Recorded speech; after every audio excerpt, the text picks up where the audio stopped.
Hi friends, welcome so வீடு.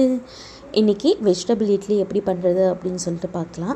First அதுக்கு நான் 3 கப் ரவை வந்து எடுத்திருந்தேன். 3 கப் ரவையை வந்து நான் என் வீட்டில் ஒரு டம்ளரில் இருக்குல்ல, அதுக்கேற்ற மாதிரி 4லேருந்து 3 கப் எடுத்து போட்டிருக்கேன்.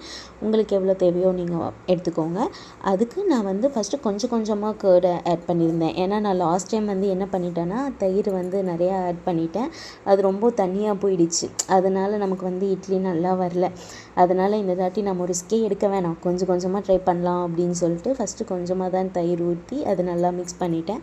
அதுக்கப்புறம் எனக்கு அந்த கெட்டி ஆகலைன்னு சொல்லிட்டு தயிர் ஊற்றி அதுக்கப்புறமும் திருப்பி நான் நல்லா இது பண்ணிட்டேன், மிக்ஸ் பண்ணிக்கிட்டேன். அதுக்கப்புறம் தேவையான அளவுக்கு வந்து உங்களுக்கு எவ்வளோ தேவையோ அந்த அளவுக்கு வந்து நீங்கள் தயிரையும் தண்ணியும் பார்த்து இட்லி மாவு கன்சிஸ்டன்சிக்கு நீங்கள் ரெண்டையும் மிக்ஸ் பண்ணி வச்சுக்கோங்க. அதுக்கு நான் அது மிக்ஸ் பண்ணிட்டு உரமாக வச்சுக்கோங்க. வச்சுட்டு இப்போ அது இதாகிறதுக்குள்ளார நம்ம வெஜிடபிள்ஸ்லாம் கட் பண்ணிக்கலாம். நான் இன்றைக்கி என் வீட்டில் வந்து கேரட்டும் கேப்சிகமும் மட்டும் இருந்தது.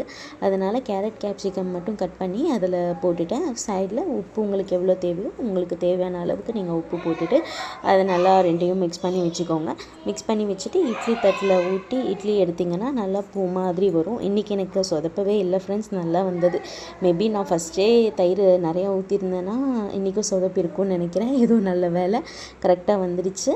நான் இட்லி பாயில் ஆனதுக்கப்புறம் காமிக்கிறேன். இப்படி தான் வந்திருந்தது. நல்லா சாஃப்டாக இருந்தது ஃப்ரெண்ட்ஸ். நான் தேங்காய் சட்னி வச்சு காலையில் பிரேக்ஃபாஸ்ட்டாக முடிச்சிட்டேன். நீங்களும் உங்கள் வீட்டில் ட்ரை பண்ணி பாருங்கள், சூப்பராக இருக்கும்.